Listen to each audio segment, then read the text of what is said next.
Bab 1127. Dewa Perang Kunlun menerima perintah. Bagus sekali. Terpancar rasa girang di wajah Cassius Clark. Dia akan bertemu dengan idola terbesarnya, Dewa Perang Kunlun. Ini pasti akan membawa banyak manfaat untuk masa depannya. Logan Clark tampak tenang. Menurutnya, dengan identitas dirinya Dewa Perang Kunlun pasti akan menemuinya. Siapapun bisa saja tidak diberinya muka. Namun tidak mungkin dia tidak dihargai. Tuan Clark, mohon tunggu sebentar. Nanti kami akan membawa Anda menemui Dewa Perang Kunlun, kata Eugene Coffey. Kalau begitu, maaf merepotkan Panglima Coffey. Cassius Clark berkata dengan sopan. Keduanya menunggu di ruang pertemuan. Sebentar lagi kita akan mengetahui dari cabang keluarga Clark mana Dewa Perang Kunlun berasal. Logan Clark sangat menantikannya. Bagaimanapun caranya, dia ingin menggandeng Dewa Perang Kunlun ke dalam keluarga Clark. Setelah itu, keluarga kerajaan nomor 1 Neslandia akan menjadi lebih kuat. Akan mendapat sebuah kedudukan di dunia. Tubuh Cassius Clark gemetar sepanjang waktu karena gugup dan gembira. Dewa Perang Kunlun memberinya motivasi untuk bergerak maju, dan juga memberinya rasa takut yang cukup besar. Bagaimana mungkin dia tidak gugup karena sekarang dia akan saling berhadapan? Pada saat ini, Nathan datang ke Eugene Coffey. Dewa Perang, sepertinya Logan Clark ingin Anda kembali ke keluarga Clark. Menurut perkataan dia, klan Clark Gandala adalah leluhur klan Clark Neslandia. Semua yang bernama keluarga Clark bisa ditarik garis hubungan. Jadi dia yakin Anda adalah anggota klan Clark dan ingin kamu kembali ke leluhurmu. Eugene Coffey tertawa. Dia bermimpi. Mustahil. Untuk apa? Aku tidak memiliki hubungan dengan keluarga Clark. Nathan meraung marah. Kalau begitu apa kita pergi menemui mereka? Eugene Coffey bertanya. Oke. Nathan sangat ingin bertemu dengan dua orang ini. Awalnya, dia ingin menangani masalah keluarga Clark setelah anak Kirana lahir. Tapi sekarang Logan Clark terus mendesak, bahkan datang mengancamnya, yang secara serius memengaruhi suasana hati dan pikiran Kirana. Jadi Nathan bermaksud untuk menyelesaikan masalah ini hari ini. Dengan status Dewa Perang Kunlun menemui kedua orang ini? Memangnya kenapa? Dia dan Eugene Coffey berjalan ke ruang pertemuan. Tetapi pada saat ini, ada suara dengungan di langit. Nathan mendongak dan berkata dengan terkejut, helikopter Fradron. Di Neslandia, frekuensi penggunaan helikopter Fradron tidak tinggi, tetapi sangat-sangat rendah. Karena helikopter Fradron hanya menerima tugas khusus, mengangkut orang atau sumber daya yang sangat penting, atau untuk menyampaikan perintah yang mendesak. Begitu helikopter Fradron muncul, berarti sesuatu yang penting pasti tengah terjadi. Duk-duk. Hati Nathan tiba-tiba berdegup, menyadari ada yang tidak beres. Helikopter Fradron berhenti di halaman yang tidak jauh. Dua tentara berseragam tempur hitam dengan naga emas tercetak di dada mereka turun dari helikopter. Prajurit Fradron. Nathan berseru. Prajurit Fradron hanya berada di ibu kota Neslandia, bahkan dia tidak memiliki hak untuk mengaturnya.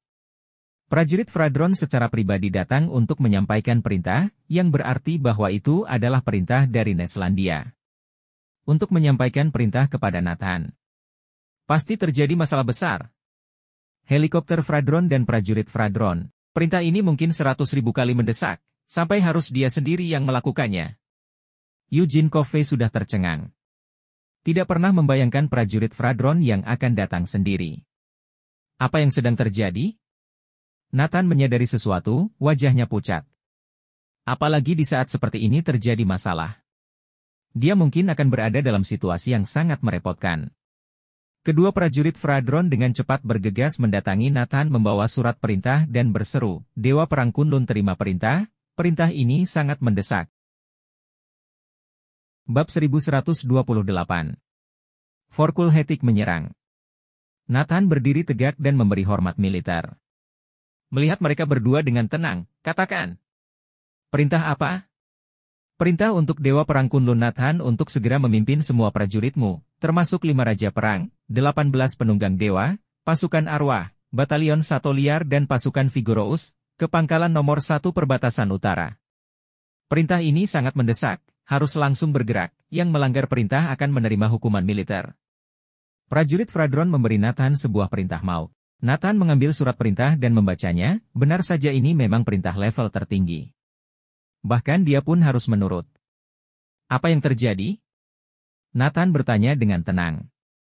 Apakah Dewa Perang Kunlun masih ingat Forkul Hetik? Prajurit Fradron bertanya. Tentu saja aku ingat, aku membasminya 3 tahun lalu. Lawan yang sulit. Bisa dikatakan bahwa ancaman Forkul Hetik lebih besar daripada ancaman seluruh negara. Kata Nathan. Forkul Hetik dulunya adalah sebuah organisasi di dunia hitam barat yang berisi ribuan master yang hebat. Mereka adalah sekelompok orang gila, pandai dalam pembunuhan tersembunyi dan sabotase.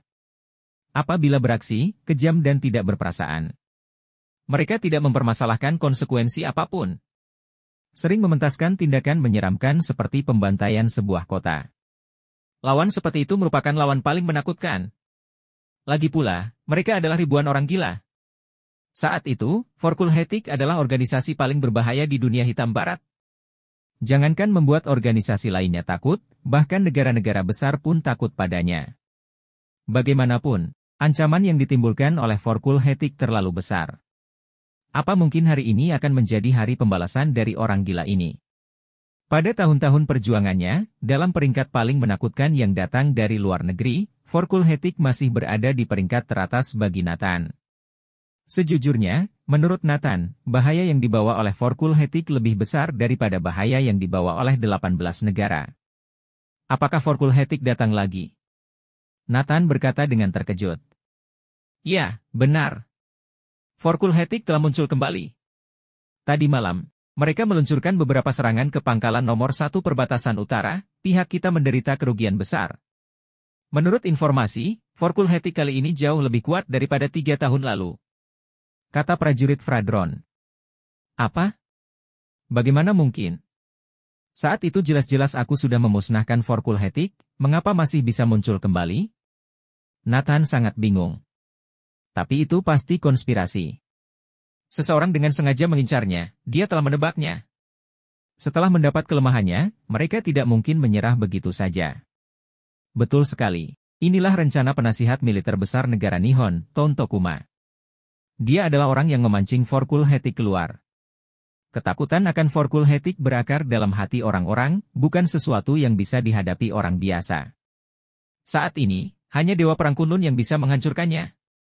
Orang lain belum pernah mendapat keuntungan saat melawan Forkul Hetik. Bahkan saat Nathan benar-benar membasmi Forkul Hetik, juga membutuhkan waktu 1 tahun penuh. Jadi ketika Forkul Hetik muncul kembali, Neslandia pasti akan memerintahkan Dewa Perang Kunlun yang membasminya. Jadi Ton Tokuma yakin Nathan pasti akan dipindahkan. Dan rencana itu benar. Setelah Forkul Hetik muncul, hal pertama yang terpikirkan Neslandia adalah Nathan. Segera, Neslandia menurunkan perintah mendesak untuk Nathan menangani Forkul Hetik. Dewa Perang, untuk hal itu kami juga kurang tahu. Dikabarkan mereka adalah sisa dari Forkul Hetik, mereka telah bersembunyi selama hampir 4 tahun. Dewa Perang, karena Anda telah menerima perintah, maka segera berangkat. Tidak dapat menunda waktu lagi. Kedua prajurit Fradron mendesak. Nathan menarik napas dalam-dalam dan berseru, perintahkan Green Dragon dan yang lainnya untuk segera kembali dan berangkat bersamaku. Bersambung.